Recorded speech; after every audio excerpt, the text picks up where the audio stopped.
And we're live. I'm John O'Loughlin. Welcome to McDuff Lives. And it's Wednesday night, and I'm just delighted to welcome David Cranmer Underdown back to the show with a note of apology from our good friend Bill Taylor, who had to bow out at the last minute. A family thing involving swimming and stuff like that. You know, he's a very active man with a couple of kids, and it's great that he can do all the work that he does. He shares on Twitter all the time, and he's a guest of ours about once a month. So will miss you tonight, Bill, but somehow I think we will persevere. Hello, David. How are you doing? So yeah, sad to not David, get to. Can you hear me? Okay. yeah, fine. Okay. Yeah, The Yeah, it's sad to not have Bill on and get into the Gibson Island characters, but as you said, he's got his swim swim. He's a swim fan, and he's got the family comes first. that's right. It certainly sure is. It's the right thing to do. And anyway, I was thinking about what you and I could talk about tonight. It might not be too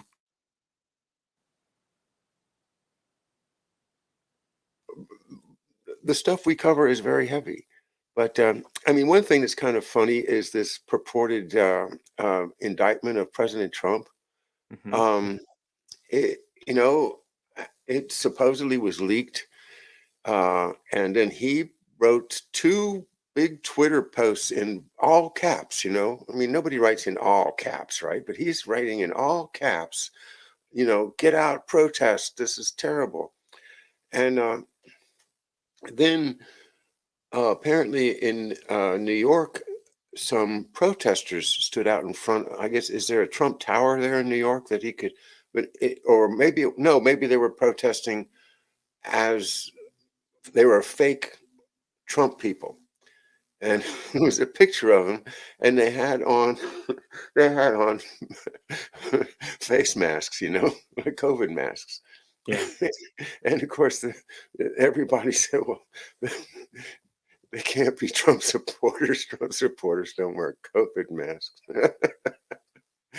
Yeah. But anyway, they apparently got busted today. And but other than that, it seems like somebody's trying to kick up a bunch of dust, and nobody's really playing. I mean, one of my concerns was, you know, geez, if Trump gets all of these people out in the streets, then it's just a setup for another J6. Hmm. But you know, I think every commentator I've seen remark about this is uh, is saying, don't go out, don't do it. It's a setup, you know. So maybe nobody's gone out, but uh, late this afternoon, I saw the news that the prosecutor has decided to close his file on this purported indictment. So, what do you think's going on? Why this dog and pony show? Well, I think there's obviously a lot packed into it that they they make it ridiculous. I mean, the charges were over the payment to Stormy Daniels, and paid through campaign funds, and the hush money. And of course, like, whenever I look at any of these situations, I always try to, I'm immediately intrigued by why they're going forward. I mean, there's so many. I mean, we're in a pandemic. We're having you know potential banking collapse going on. We've got war in Ukraine. We're talking about potential nuclear war, and then the the news cycle is taken up by a hush. Was campaign funds paid to a porn star for through his campaign manager? So I always look at all the characters involved, and that's what I look at, because it's I do think that they repeat a lot of the themes, and I think I was so I said a couple times ago, I watched that All the President's Men, so I'm very curious about the campaign contributions and how that was such an integral part of the Watergate, was um, the creep and the campaign financing. But of course, I feel like that movie didn't cover Adnan Khashoggi giving 200 million to Nixon. It barely scrapes talking about Robert Vesco giving 200,000, but of course his is packed with the fact that he's business partners with Donald Nixon, the nephew of the president. So there are a couple really important characters I feel like historically don't get mentioned. And I feel like with this, payment through Michael Cohen, who of course has all this background with, being Felix Sater's best friend, and Felix Sater supposedly, his dad is the boss for Simeon Mogilevich, the Russian, gangster that kind of comes in after the five families are put away by Rudy Giuliani. And, they've got Les Parn. Hang on. Too many names already. Felix Sater. Remind me who he is, please. So Felix Sater he was the FBI whistleblower. He was an informant for a couple, like he started off doing like the boiler room, like penny stock financial operations. Then he got into, I forget the bank that he did. It's an international banking deal that he got he got immunity from Loretta Lynch when she was the attorney general or the prosecutor or something. So this is in the 80s or maybe the late 90s, but he was the guy that, supposedly stabbed a guy in the eye with a broken wine glass at the bar, and, was, this, pulling guns on people and, selling condos for Trump organization and whatnot. And his dad was supposedly worked for Simeon Mogilevich, who was he's the Don of the Russian mafia. He was the guy that, if you listen to George, was the guy that basically Igor Kolomoisky kind of filled his role when he kind of aged out of the role. So all these characters are, repeated over and over again. And that's why it's so interesting to me, because even the organization that they run this payment through is AMI, the American Media Incorporated, which is the National Enquirer. And of course, that goes right back to the, we've talked about Generalissimo Pope and, what his dad's role and his family friends and their connections with, Frank Costello and Cardinal Spellman, and, riding to Horace Mann High School with Roy Cohn every day, and, going to their house on Friday nights and, catching Broadway shows with Roy Cohn, growing up, and then starting the National Enquirer. And again, same National Enquirer is the same organization that's being used to, make these hush payments through, so there, to me, there's a lot packed in there, but I feel like I'm like the only person that thinks that, because I feel like people are either, get Trump no matter what, or, the Vice article today is, comparing Trump's persecution to Jesus Christ. Is he the most persecuted person since Jesus, was an article that came out today. So I feel like I saw a bunch of those pictures. There was some artwork that, had put, yeah. Donald Trump on the cross, and I mean, just grotesque stuff. So it's all a psyop, isn't it? Yeah, I think it's, yes. I think it's meant to be, I think it's meant to just be just outrageous. You've got one group comparing him to the persecution of Christ, and then you have the crime being that he slept with a porn star, and then paid her had her sign a NDA, and then the payment of that came through campaign funds. So we're like literally talking about a person with a porn star, and then the other half is saying, "Oh my gosh, this is like, this is like getting crucified as the." What does that sound like, though? That's the Hegelian dialectic, isn't it? It's you've got to run to this far extreme or this far extreme, and that's how they win, because they take away the middle. So, that's working perfectly according to what you say, but we have a number of objections. Of course, I'm looking. We have the chat room, and on folks that are not on. I'm not sure if you can get the chat with Rumble yet or not, but I know if you're on Facebook or if you're on my McDuff Lives 2 on YouTube, you can see it. Anyway, I'm just wanted to say I apologize if you can't see it, but I wanted to just at least bring attention to Christy Lieber's comment, because she says,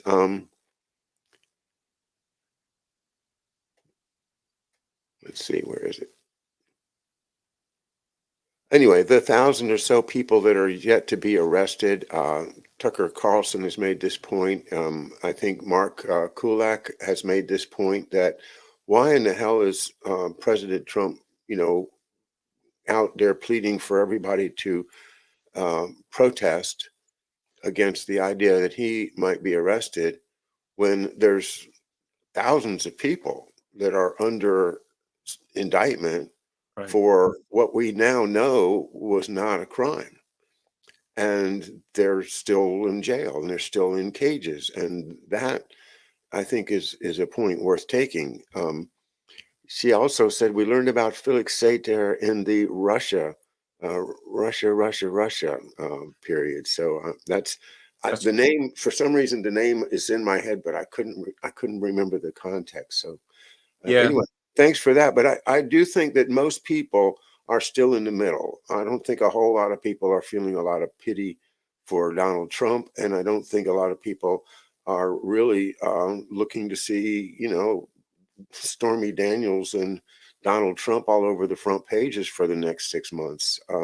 So hopefully that's not going to be a long-term thing, but it was used to effect to just take up so much ink and so much, just gab time on the televisions and things. So yeah, that's why I say it's a psyop. It's a clear example of them using the media to divide and conquer. I agree. I think it's meant to, create reactions out of people, either, outrage one way or the other. And it's the other thing that I thought was very interesting was that the persecution article, Vice Media, that is the organization that was created by Gavin McInnes. And Gavin McInnes is the Canadian that was also the co-founder of the Proud Boys.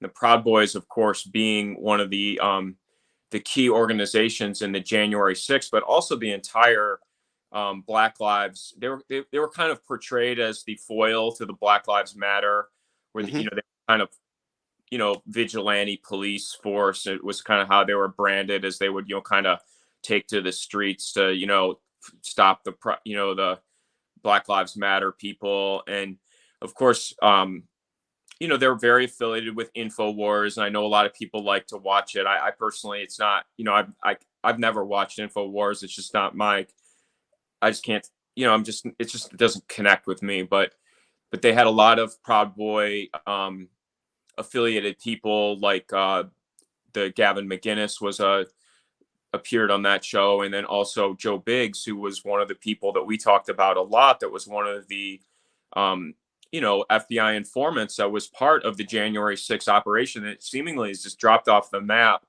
But again, if you're Donald Trump and your goal is to just like nip this in the bud and just like, shoot the spotlight on it, so everybody, like, he can talk about those characters and say, what's this, how did Joe Biggs get immunity if he's a long-term FBI informant, Enrique Terry, that long-time FBI informant. Like, these are the guys that, supposedly the Proud Boys was like one of the major organizations involved. So now you've got them, coming in with this, just outrageous concept in their, today, time today, like, as you said. So it's just to me, it just seems like the whole thing is very controlled, and it's just sad for me because, like, you look at the raid, on his classified materials front, with the whole folder spread out on the floor and all that stuff. And I feel like that's all kind of forgotten, but, there's a lot of really interesting ideas that were put out, like,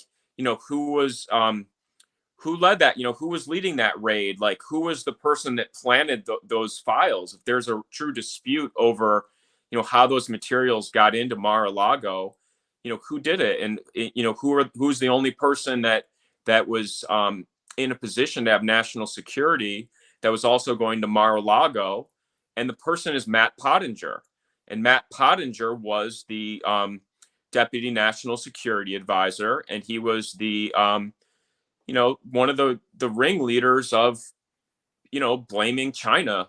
He was the one that was credited with creating the Wuhan flu and the China virus, and using that kind of rhetoric. So in of course his brother is Paul Pottinger, is the one that was doing the Seattle flu study that potentially was the one that treated the Snohomish County man. And then you look at his wife is Yen Pottinger. She has a long history of working in AIDS, and she was also working with Jeremy Farrar for um, the original H5N1 outbreak in Thailand. She was there with Jeremy Farrar, who's the current scientific director of the WHO. So you have all these characters that are packed in there. So that when I look at it, I'm like, it'd be nice if somebody with a truly a huge mouthpiece, that has the reach would throw that out there for other reporters. Again, like, I'm just confused why media outlets don't run down those kind of leads and try to build that out. Well, I mean, I don't think that it's a great mystery to me. I've made the assumption some time ago that all media outlets are controlled. That you can't get on the air. It's all, oh man, and it takes so much money.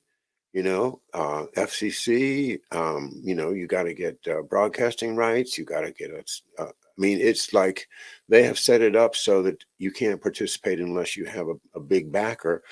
And even, that big backer may have a political agenda, but even if they don't, the system itself is not going to let you have a station where, suppose, 10 million people were listening to you and me right now and started thinking, hey, wait a minute, what about this Pottinger? That's really a strange connection. And then, hey, Seattle and the Snohomish County, and people start thinking, and you don't want that, you know.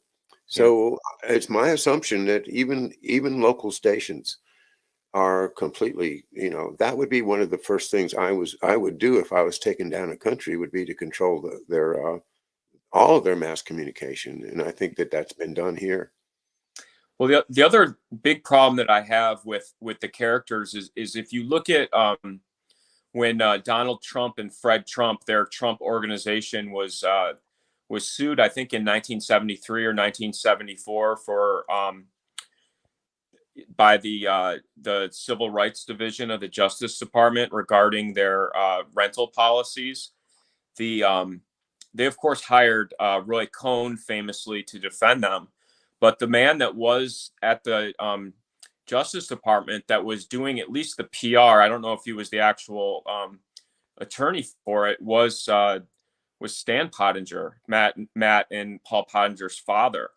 So again, these are the questions I have. If you're Donald Trump and you're this hyper competitive guy that wants to break into Manhattan, that to do real estate deals, and in the city that never sleeps, and make it to this kind of the top of the mountain as far as the premier real estate market in the world, and Top of the heap.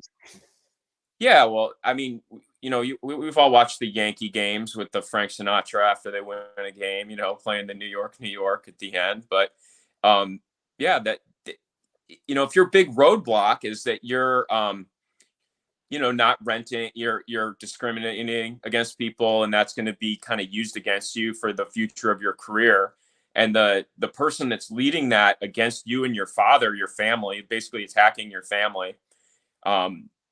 And that guy's name is Stan Pottinger, and he's dating a celebrity, Gloria Steinem. So he's kind of got I would think would have a very big profile. I mean, I wasn't born yet for this stuff, but you would think you'd remember that name, Stan Pottinger, and then you'd be like, when when Mike Flynn comes in as your national security advisor, and he's like, I've got this guy Matt Pottinger that I think would be a good, good. It seems like you'd be like, wait a second, I remember that name, Pottinger. They're the ones that said we were racist and wouldn't rent our our condos or apartments to Puerto Ricans and Black people in the Bronx. I remember them. There's no way I'm picking that guy. But no, that's not what happens at all. He's brought in, he survives, he survives Flynn's firing. He survives the firing of John Bolton. Then they bring in Robert O'Brien, who his big, signature move was he went to Sweden to get Rocky ASAP, the rapper, the one that's the father of Rihanna that just did the Super Bowl halftime. He had a baby with Rihanna, but he got in a fight when he was in Sweden. Sort of like remember how Julian Assange got into that kind of entrapment thing with the two girls, and that was kind of like what he was jailed for, was in Sweden where Carl Bildt was. Well, that was where Rocky ASAP got into this fight. And then so Trump was, sending over Robert O'Brien to fight to get Rocky ASAP freed. And they were going to, I think they were going to put sanctions on Sweden if they didn't free Rocky. But again, like, it just seems like very cartoonish to me, like, I don't know. I mean, I feel like,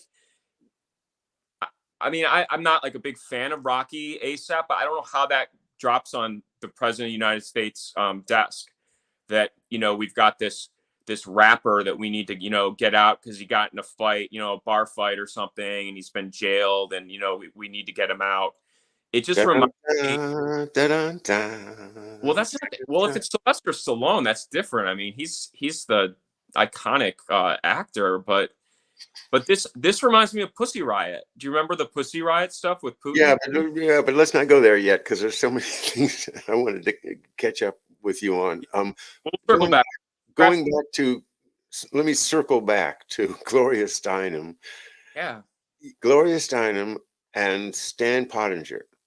I didn't know that. But that's one step from Henry Kissinger. Because Gloria Steinem and Henry Kissinger, right? I get Stan Pottinger was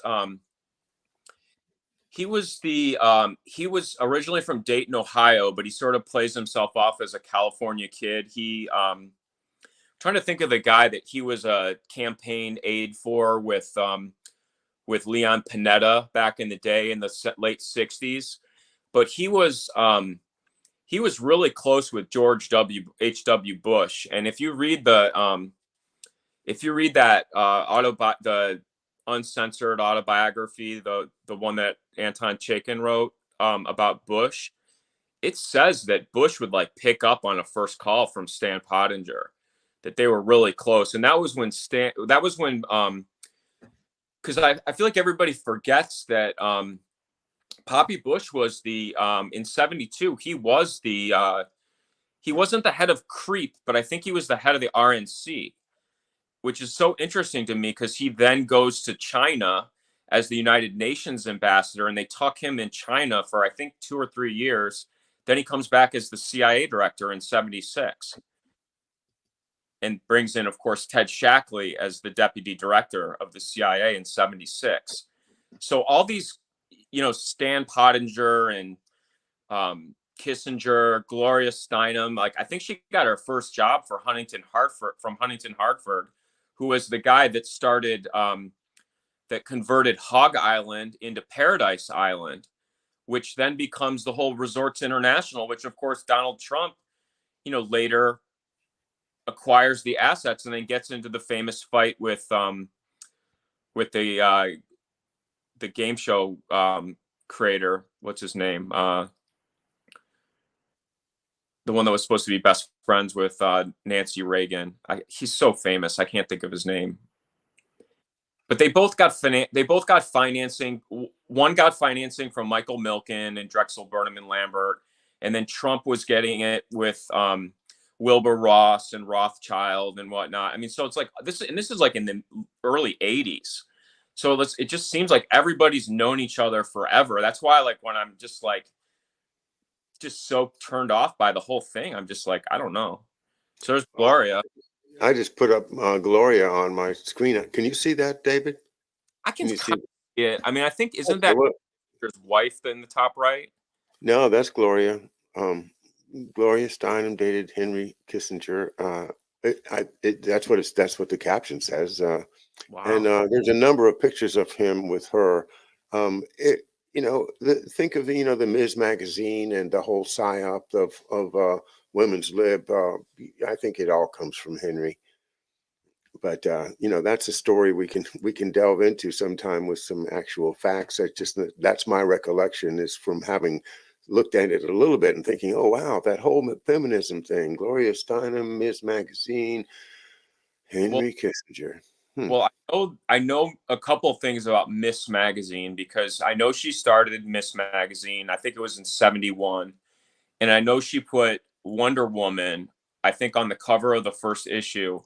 And Wonder Woman is Professor Hamamoto did a whole show on Wonder Woman because that was I think her name was Ethel Byrne, and she was the niece of Margaret Sanger. So the story was Margaret Sanger's sister had Ethel Byrne as this, you know, child she didn't want, so she threw him on. Ethel got tossed on the snowbank, and then this couple from Harvard that ends up like creating the Wonder Woman series, and then also amazingly creates the lie detector test also. They bring in Ethel as like they have like kind of a open marriage thing going with like kind of the three-way with the wife, and then Ethel is sort of the third wheel, but I think he has a couple kids with her also. And Who's Ethel?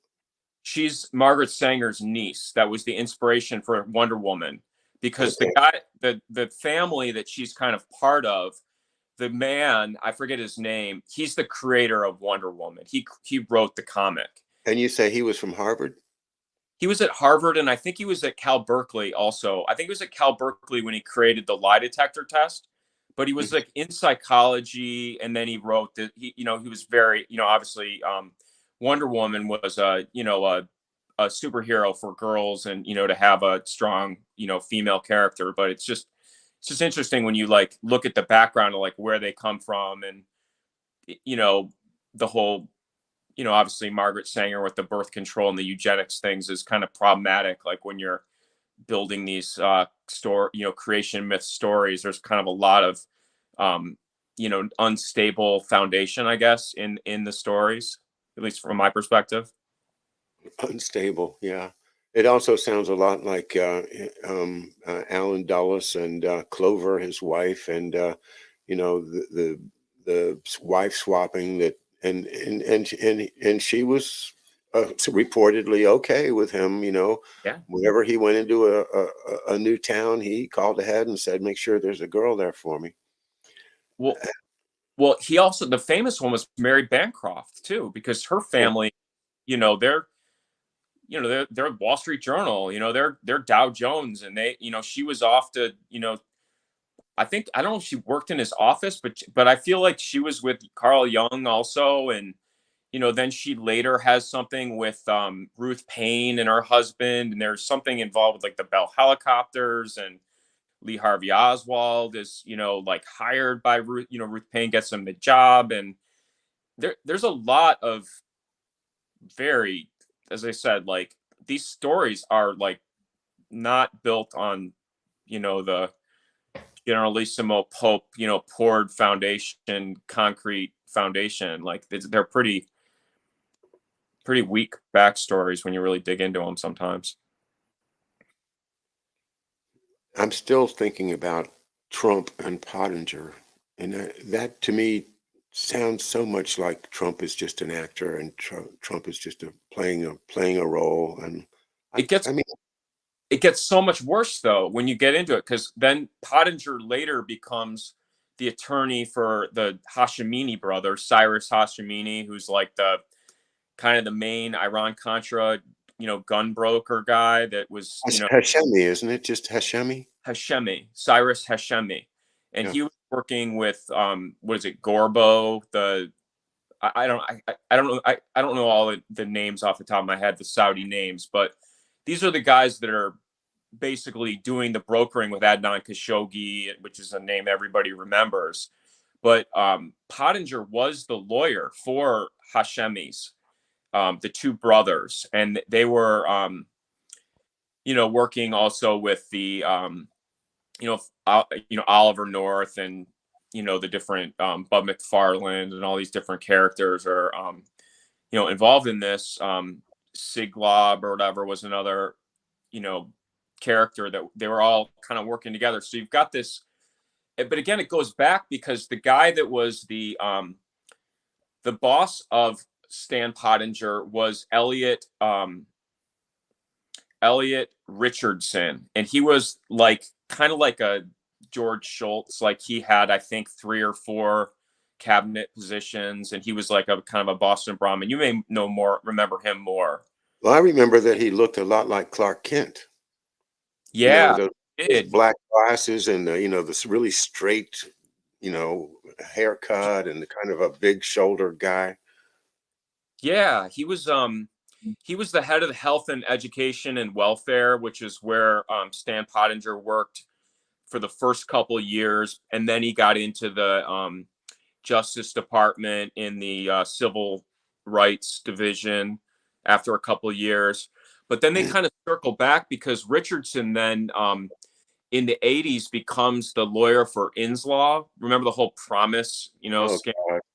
And Yeah. he's a lawyer for Inslaw, which is like kind of the counterparty to the Hashimis with, Robert Maxwell and Adnan Khashoggi.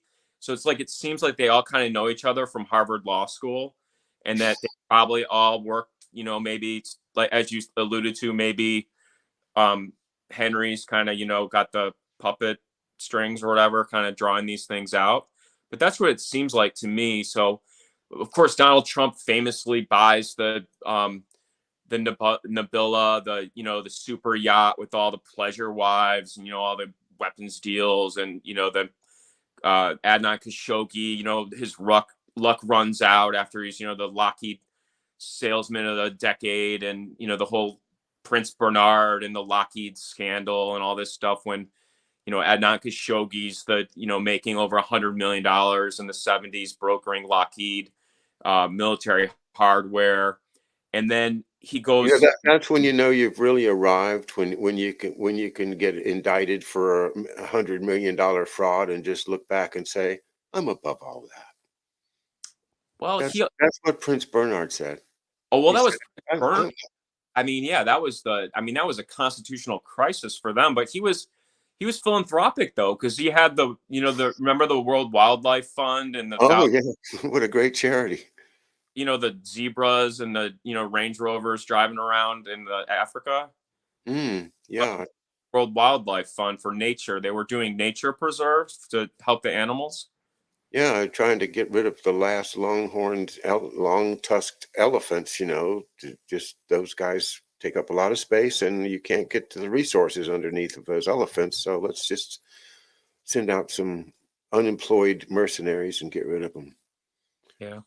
And I think they did that in big scale all over Africa. They had the rationales for it. They'd say, oh, It's well, they'll, so horrible when you but get, but yeah, we were going to try to keep it light tonight. So. okay. All right. But let's step back and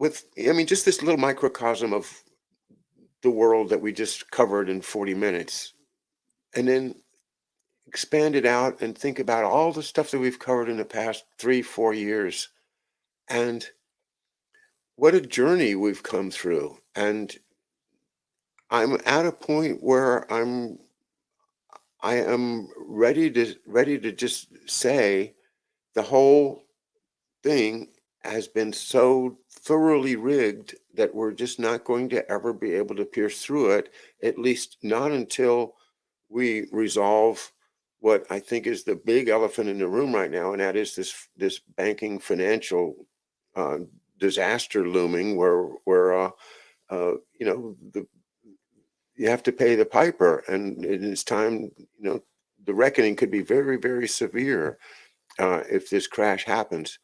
Um, not to go back into a depressing topic, but on the other hand, I, you know, I came into this thinking there was, you know, at least two sides to the politics of it. You know, there was the Republicans and the Democrats, and there's definitely a difference between them. And I was a Democrat, and I was, you know, just the idea of being a Republican, no, it's just not going to happen. You know, I'm a Democrat.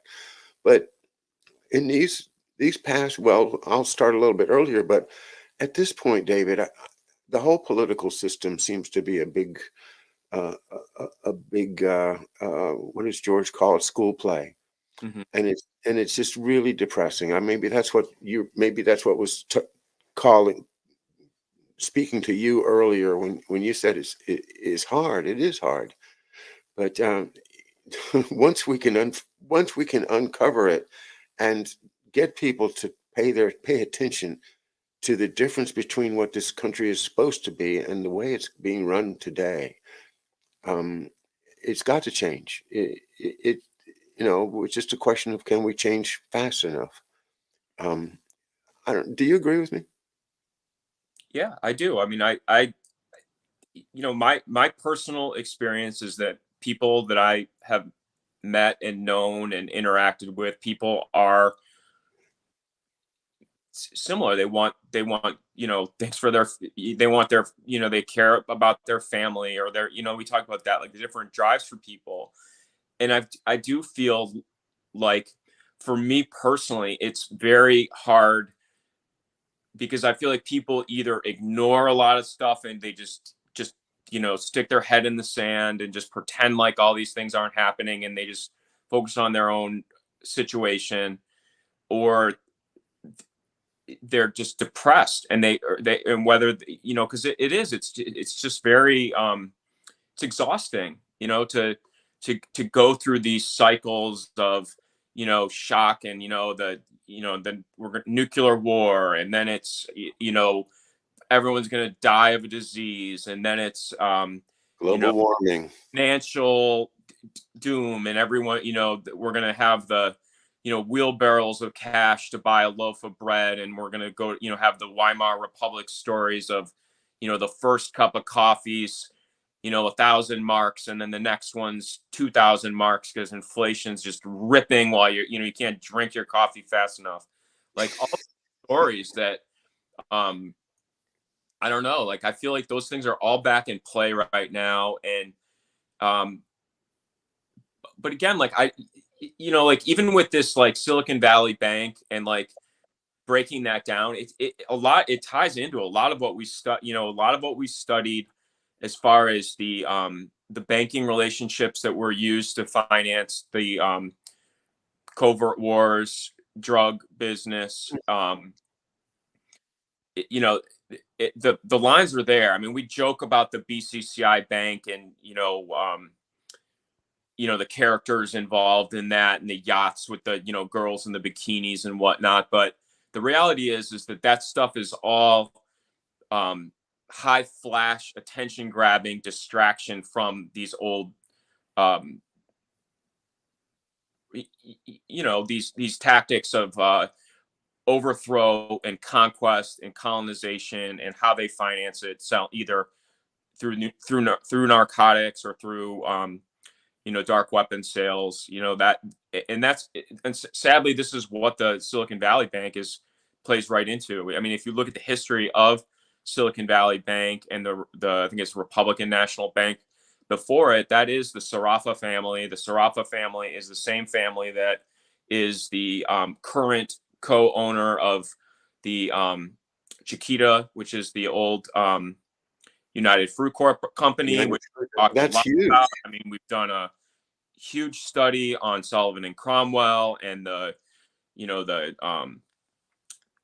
John Cabot Lodge and the rivalries with the Kennedys, and their kind of legacy with the Boston Brahmin, all that stuff ties into it. Skull and Bones, Russell Trust, they all tie into this kind of United Fruit network, which is kind of again like a fun, they just sell bananas and whatnot, and they're not selling drugs and hiring mercenary forces and doing, sadly, medical experimentation on populations or whatnot, which is sadly the reality of it.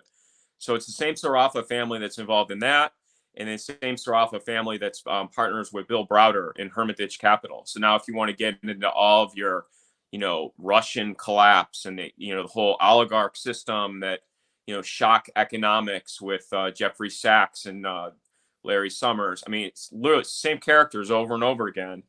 And what they've built is they have, and Trump used this too. So again, like, I don't ever let Trump off the hook on this stuff, but they use the Magnitsky Act. That's that's sort of their hammer, I think they have right now. And they, what it seems like is they use either poisonings on people, and they say that it's, the warlord poisoning. Therefore, we're able to seize assets based on violation of Magnitsky Act, and we can just kind of go in and just start sanctioning and seizing assets. What does that Magnitsky Act say? The Magnitsky Act has to do with Bill Browder's accountant, they were, I think they were getting audited by the Russian.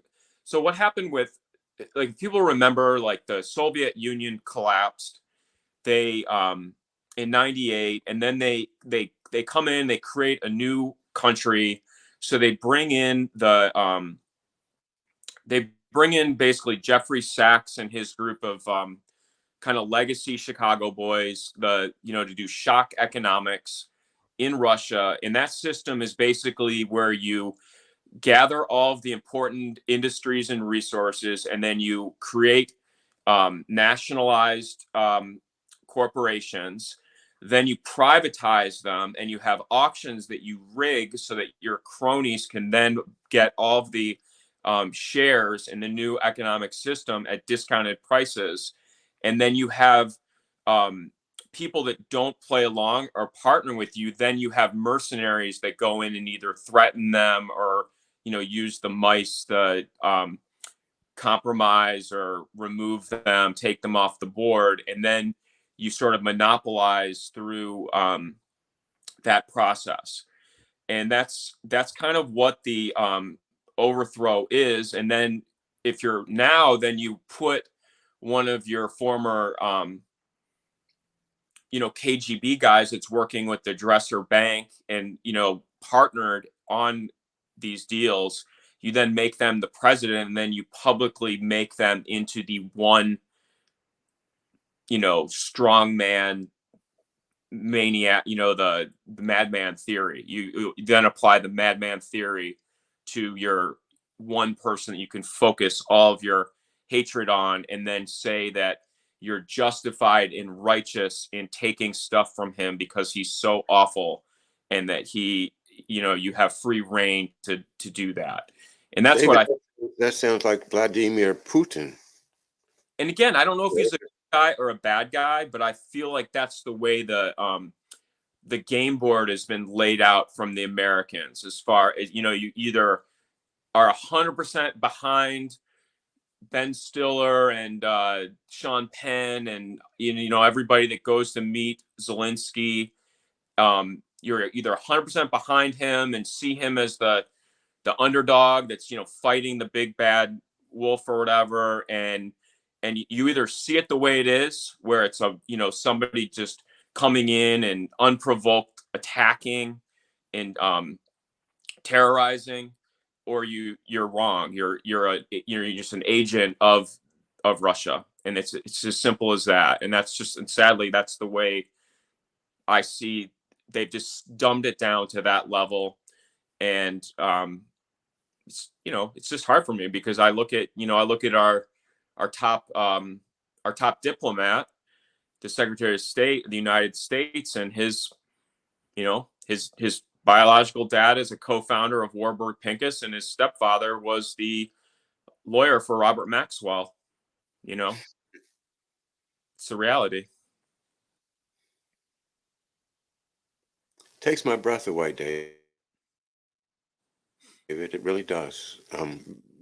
You've tied so much together.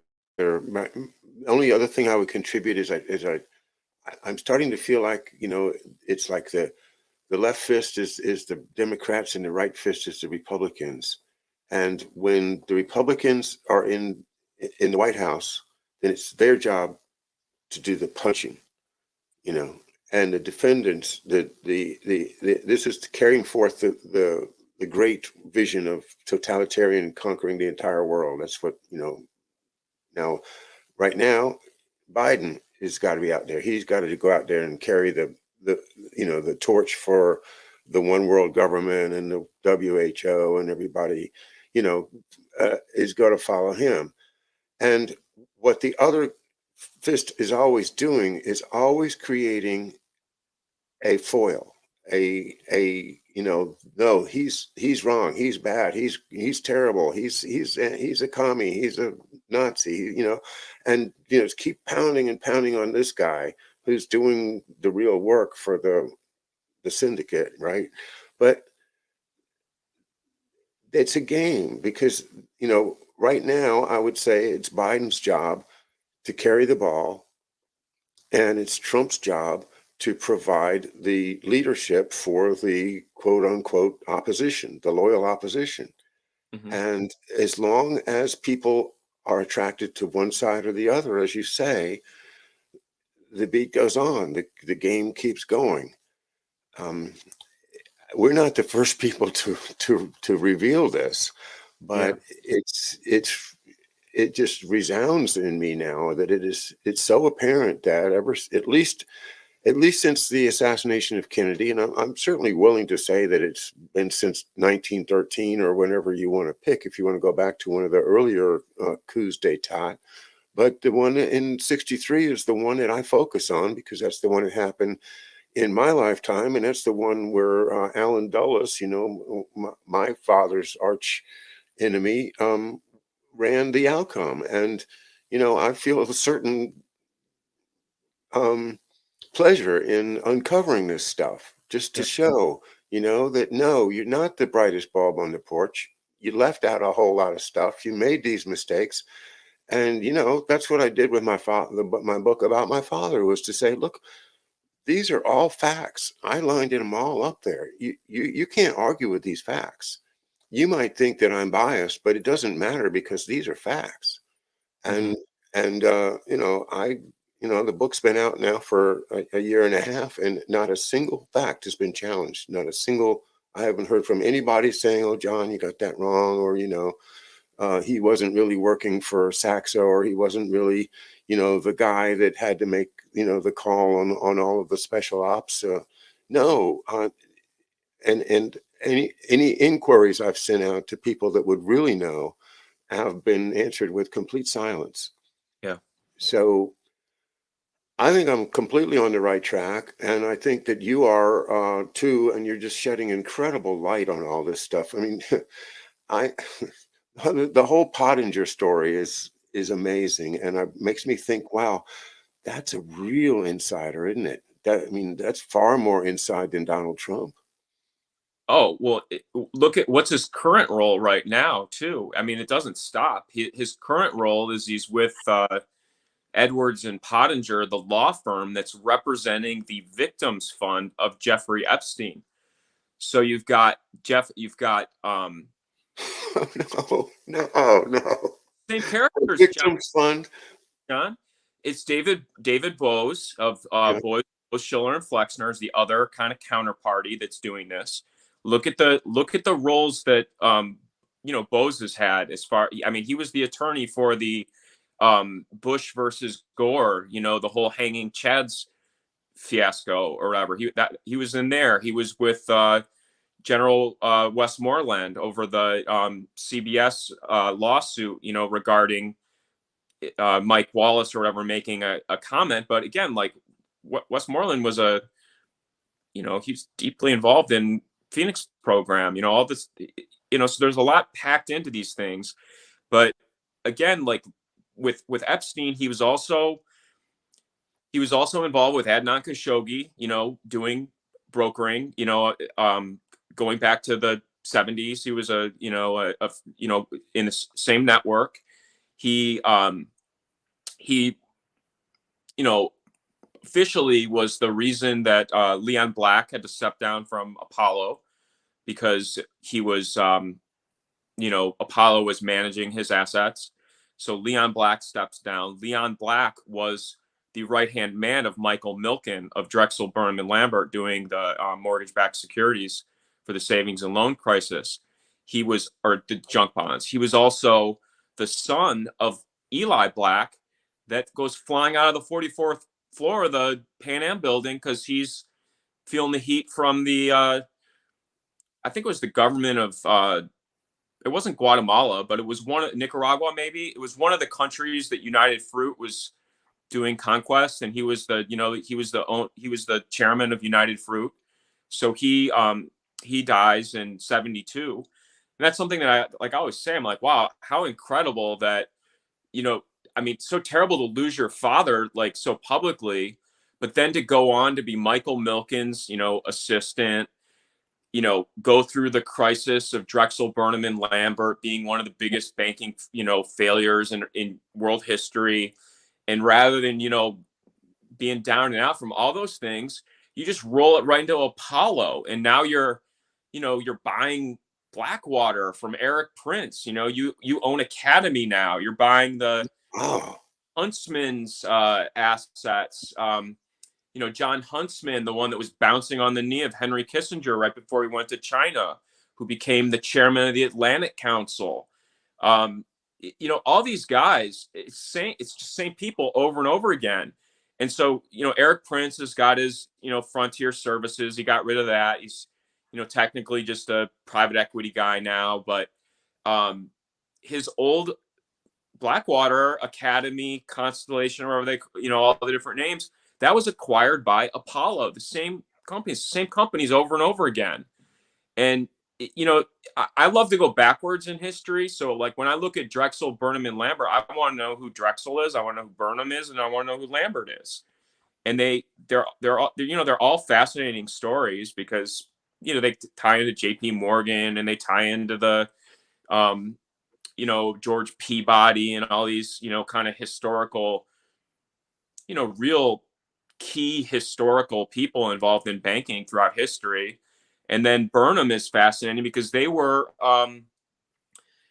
Tubby Burnham, who had the what became Shenley, liquor, and Shenley is Louis Rosenthal. And then you've got, the whole thing with Roy Cohn and, what is it, Field Commander and Commander Buddy or whatever it is.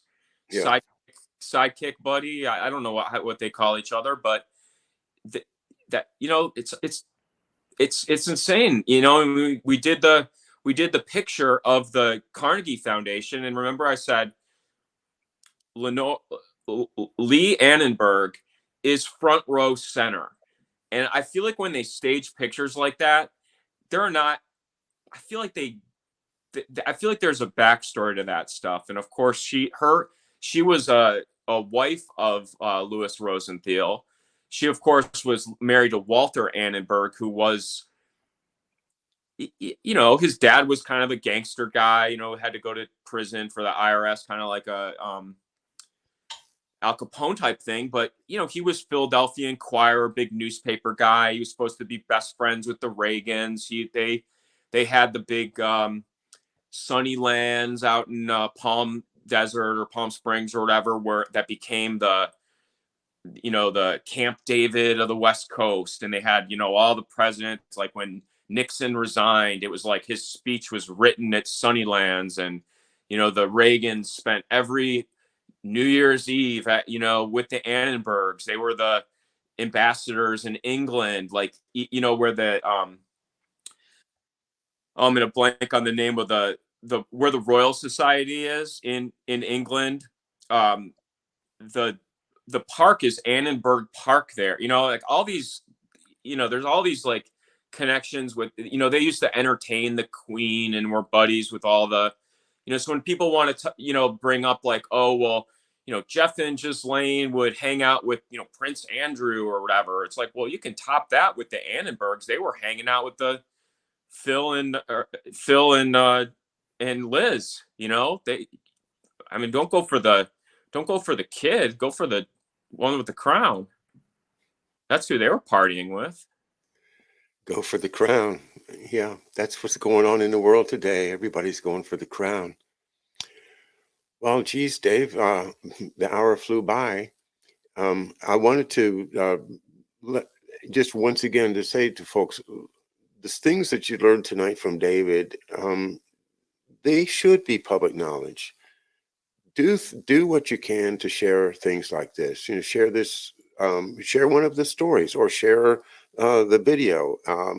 Try to get some interest in the Pottinger family, in the Annenbergs, in the other names that David has given us tonight, and to just the incredible web of connections from Henry Kissinger to Gloria Steinem to Pottinger to today to the Blinken and everybody else. They're all of them were connected, and we see these apparent big disputes. You're either way on that side or you're way on this side, and you got to pick a choice, and that's what the media gives us. But I think people still have common sense, and I think that most people are still going to hang out in the middle. And when they see these connections that David draws for us every couple of weeks here on the show, and otherwise on his Twitter and wherever else he's been asked to talk, try to pass it on, because it's really, really key that we don't have another cycle of this nonsense with the same people once again playing the Phoenix card, and chaos rising from the ashes, but all the money is in their pockets. Well, thanks again, David. I hope it was light. It was about as light as you and I can do, man. Yeah. And I appreciate it. All right, everybody. Hey, by the way, tomorrow morning at 11 a.m. Eastern time, a very special show with Riley Wagaman, aka Edward Slav Squad. He's in Tbilisi, Georgia right now. He's been our Moscow correspondent who's been away for a few months. So we're going to welcome him back in the morning and get some real insight into what's going on there in Georgia, where there's a lot of political, maybe color revolution stirring, and Georgia being right next to Ukraine and Moldova. So a lot of interesting questions I'll have for Riley tomorrow morning. And so join us if you can, 11 a.m. Eastern time. And David, I hope to see you in the chat room tomorrow. Sounds good. Thank you. All right. Thanks, everybody. Good night.